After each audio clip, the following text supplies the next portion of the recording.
would like to do? I would like to find the person or the group of people, I don't know, but the person or group of people that started that rumor that studying masters abroad is easier than studying in Nigeria. I would like to find that person and maybe do something unpleasant to them. Because they made it look like it was easy. You just go in, breeze out, and then after 2 years, you're done. Now, take it from me. Let me tell you, it is a lie. It is a huge lie. It is a lie from the pit of hell. Now, to be fair, some of the hindrances that Nigerian students face, you don't face them here. For example, access to internet, access to resources, actually having like a faculty that actually helps and cares about your progress. Some of the inhibitions that we have in Nigeria, they don't have them here. But the work you have to do, excuse me, I almost died. So I don't know whether to say welcome to my channel, if that's what this even is. But this is my official first YouTube video. I know I've posted before, but I've never really, done this, spoken to the camera. And, I have been procrastinating for years, many years. But, time is money. And at some point, you just gotta jump the gun and do it. And you have to start at some point. So, welcome. And today I want to talk about my graduation, my convocation, because I just did it a few days ago.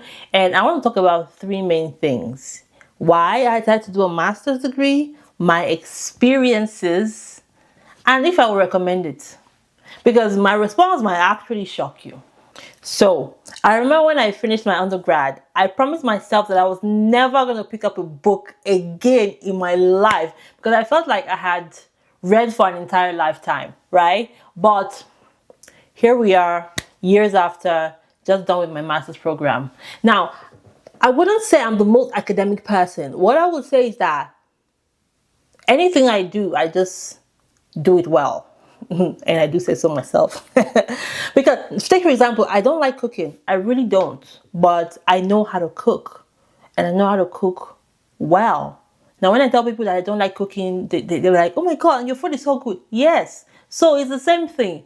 I go to school, I pass, right? We pass here. But it doesn't mean that, oh my God, I love book.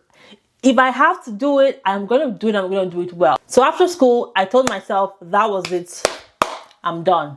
But I think because I studied French language, right? So after a few years of working in the NGO sector, I kind of hit a ceiling. So looking around myself, I realized that I didn't have any special skill. Because when you're working in the NGO sector, you think the fact that you can speak an international language is a big deal.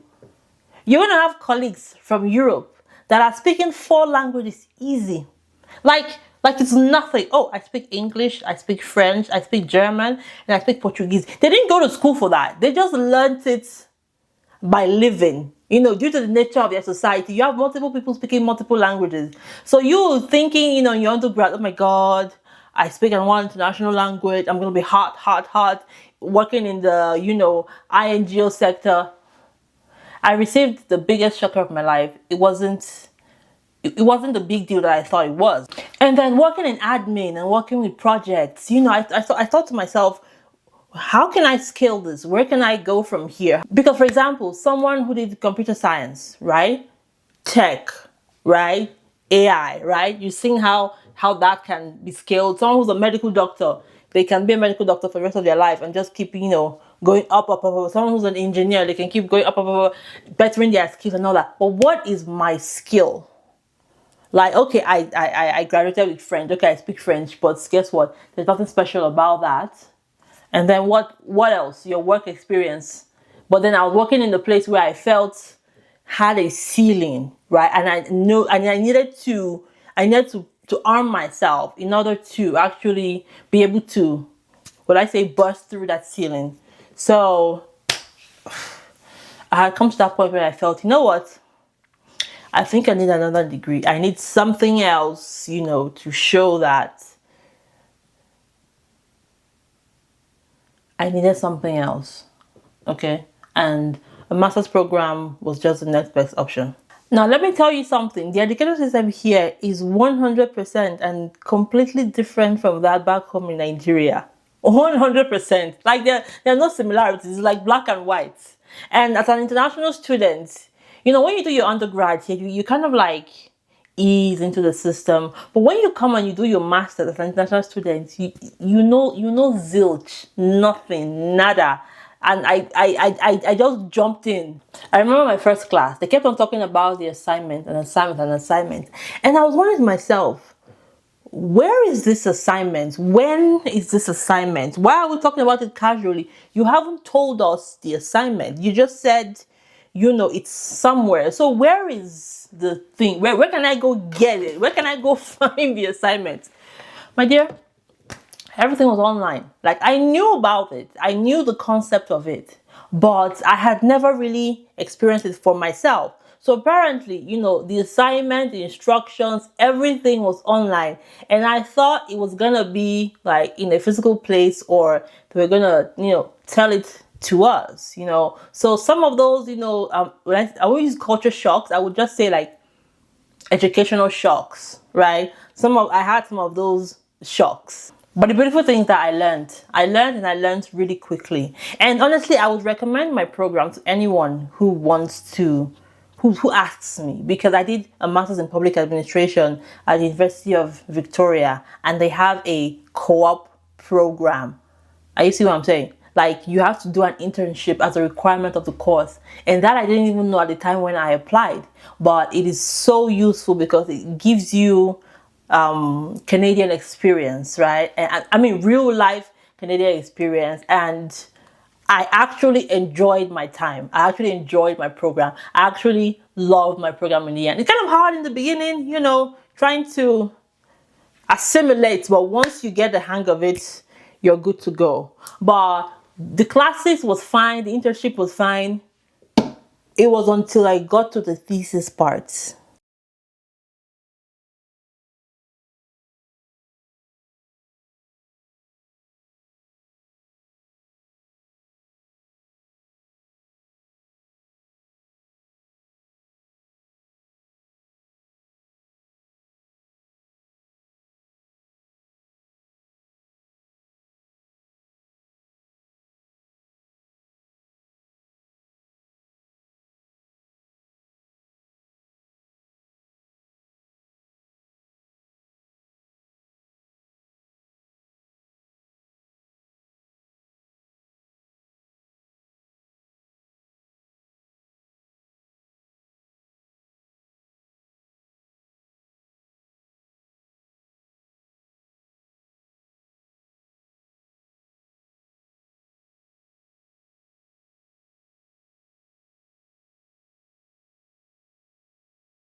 So not to try and discourage you or anything, my experience was a mixture of good and bad. I loved my supervisor.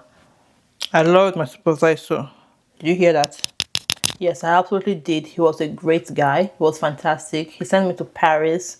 You know, he flew me around Canada. Like, they were perks. I had some real good perks, you know.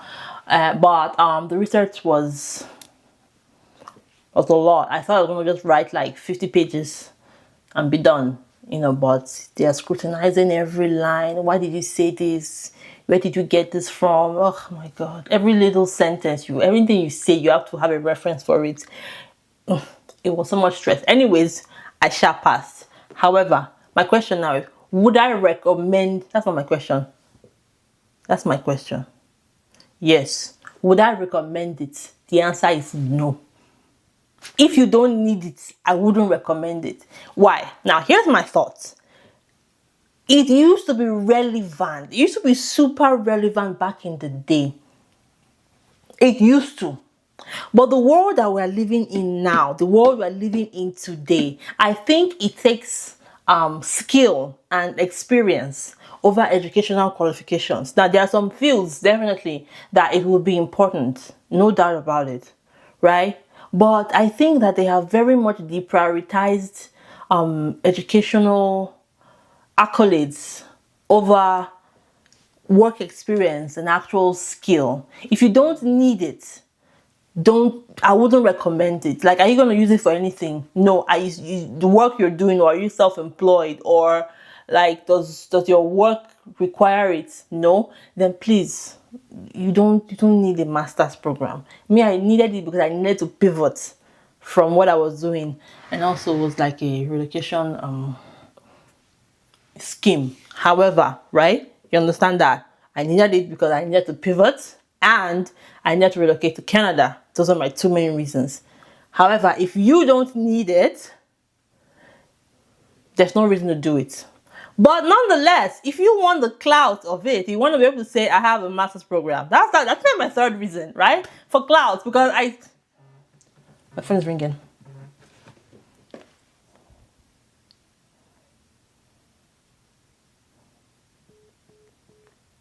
Scammers. Yes, they have them in Canada. Anyways, I talked with a friend of mine, Amaka. I asked her, she's doing a PhD. Like, why are you doing a PhD and what's the experience like? She said she's doing it for clout. and I love that because she was being 100% authentic and truthful. She said, like, I don't want to be able to say that, or I just want to be able to put a doctor in front of my name, that's all. And I commend her desire to chase that clout, because I can't do it. I won't do it. No, thank you. But I wouldn't recommend it if you don't need it, right? If you do not 100% need it, if it's not relevant to your field, it's not relevant to your future or anything. The world that we're living in is actually going away from, you know, all these academic accolades, right? Because there's some people, AI is about to take over some people's jobs as we see it, as we know it. You need to start pivoting. So no, I don't think master's degree or even PhD nowadays are super relevant. So if you don't need it, don't do it. There's nothing, it doesn't add anything if you don't need it.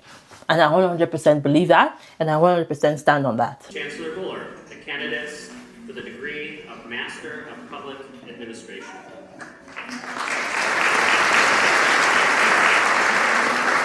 Anome Daphne Ahiva.